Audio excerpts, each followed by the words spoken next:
Please, stop pushing, I really can't take it anymore. The concert venue was packed with people, but the man behind me was clinging to me like a leech. And of all things, I was wearing a miniskirt today, which only encouraged him to take advantage of the situation. He actually lifted my skirt, pressing tightly against my buttocks. Just then, someone in front of me bumped into me, and I stumbled backward. The next second, I felt something slide in, and my body instantly froze. My name is Mandy, a die-hard fan. So, in order to be noticed by my idol in the crowd, I completely went all out today. I not only wore the heaviest makeup, but also my most daring outfit. A deep V neckline revealed a dazzling expanse of white skin, swaying with every step. The bottom half consisted of a miniskirt that barely covered my thighs, paired with pure white stockings that tightly hugged my legs. I was certain I was the most eye-catching person in the entire venue. But when I arrived at the venue, reality hit me hard. The entire stadium was packed to the brim, and I was instantly swallowed by the surging crowd. Forget about my idol noticing me. I couldn't even move an inch. All I could do was desperately stand on my tiptoes and scream at the top of my lungs, "Husband, take me away." Unexpectedly, this innocent remark attracted the worst kind of trouble.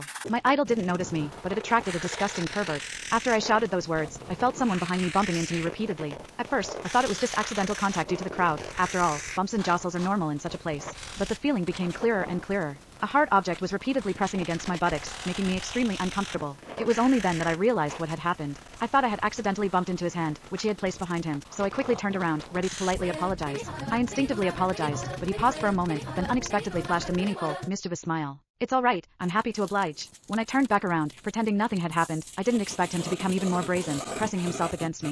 The force was more deliberate than before, so I had to force all my attention onto the idol, desperately trying to ignore the strange feeling behind me. But the man became increasingly bolder. The next second, he actually lifted my skirt and pressed himself tightly against me. Unfortunately, I was only wearing a thin strap dress that day, so my entire buttocks were completely exposed. I could clearly feel something directly touching my skin. I instinctively thought it was his finger, but then I realized something was wrong. I discovered that the warm, firm touch couldn't possibly be a finger. Instantly, my mind went blank. I had lived 20 years, and this was the first time a man had treated me like this. A wave of immense fear overwhelmed me, and every cell in my body screamed to escape. But the crowd was so dense, there wasn't a single gap.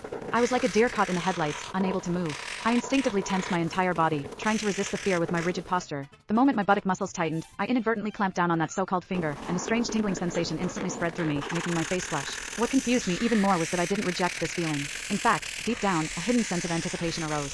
The man behind me obviously took this as tacit consent, so he became even more audacious, repeating the action several times until the foreign sensation could no longer be ignored. I'm a sheltered college student, always following the rules, but today, at a crowded concert, I was manipulated by a complete stranger. Instantly, an indescribable feeling of humiliation surged through me. I wanted to cry out, but my throat felt like it was being squeezed by an invisible hand. I couldn't make a sound. Even worse, the force behind me pressed the thin strap tightly against my body, and a strange, sharp pain spread through my limbs, lingering stubbornly. The next second, I involuntarily let out a soft moan. The immense shame made me want to disappear on the spot, so I bit my lip hard, desperately suppressing the sound that threatened to escape, my throat aching. The deafening music and the frantic screams around me became his perfect cover. Everyone's attention was focused on the stage.